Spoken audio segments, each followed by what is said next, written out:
Quand on veut se lancer sur le web, quand on veut développer son activité sur le web, en tant que coach, thérapeute, formateur, on veut arriver au monde de la formation. J'ai accompagné il n'y a pas très longtemps une personne qui était dans l'esthétique, et puis qui a eu envie maintenant de former les gens donc à l'esthétique et qui forme donc à travers le web, et c'est génial. Alors moi, ce que je voulais dire à travers cette vidéo, c'est quelque chose d'important. Il y a deux façons d'y arriver. Il y a deux façons. En fait, il y a deux chemins. Deux chemins pour aller développer et prendre position dans sa nouvelle expertise ou dans sa nouvelle profession, d'aller prendre position sur le web et de développer ce marché. Deux façons. Deux chemins. Un, le touriste. Tu arrives en touriste, tu vas mettre de temps en temps un petit post par-ci, une petite vidéo par-là, rien de régulier. Tu réponds pas toujours aux messages que les gens t'envoient, aux likes qu'ils te donnent. Voilà, tu fais ça un peu en dilettante, en touriste. Résultat, 0.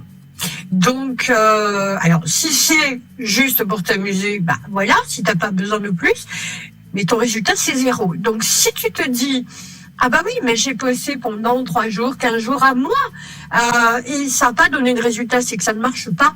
Non, c'est faux. Ça fonctionne. Soit t'as pas le bon avatar, t'as pas assez clarifié, tes messages sont pas assez impactants, t'as pas assez posté pour avoir le résultat.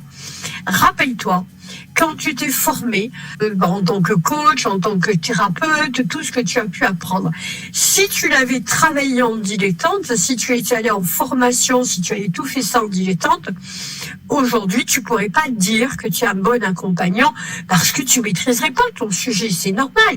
Là, c'est pareil. Là, c'est un autre pan de ton univers que tu n'as jamais exploré. Le monde de l'entreprise, comment vendre, comment marketer, même si le mot te plaît pas parce que il est pas français, ça veut dire mettre en marché. Tu vois, c'est acceptable. Mettre en marché, vendre son expertise, ses accompagnements. Eh bien, le web, comme j'ai dit sur ma vidéo, est indispensable. Si tu es coach, thérapeute, formateur, tu veux gagner ta vie aujourd'hui confortablement, de manière pérenne et prévisible, c'est important, tu dois aller sur le web, même si c'est pour développer ton cabinet.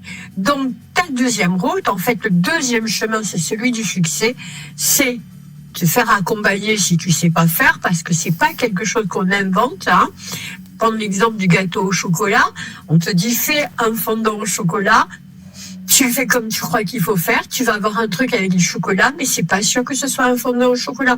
Maintenant, si on te donne une recette exacte, tu vas faire un fondant au chocolat qui sera agréable, qui sera bon. Bien, c'est pareil. Si tu apprends à faire les choses, bien, tu vas bien les faire. Et au fur et à mesure, en mettant en place les recettes, bien, tu vas t'améliorer et ça va devenir passionnant. Alors, au début, c'est pénible, peut-être pour certains, pour d'autres c'est tout de suite fun, mais avec le temps, tu commences à découvrir ce qui se passe derrière ce rideau, derrière ce web. Autant tu avais plaisir à recevoir des gens dans ton cabinet, à les voir, autant tu vas avoir plaisir à les retrouver sur le web. Et je te garantis, moi maintenant qui ne travaille que sur Internet, que à travers mes visios, bien j'ai vraiment l'impression de connaître ces personnes, d'en avoir fait des amis. Et il y a des personnes avec qui je suis en lien depuis très longtemps maintenant et que je n'ai jamais vues physiquement, mais j'ai l'impression de les avoir vues physiquement et d'avoir partagé énormément de choses avec elles. Donc, tu vas voir que tu vas construire une autre dimension de ta relation. Mais, si tu veux réussir, choisis ta route. Le chemin du touriste, promène-toi, mais tu gagnes pas grand-chose. Le chemin du bosseur, celui qui crée son entreprise, celui qui se prend au sérieux et qui prend les autres au sérieux. Voilà.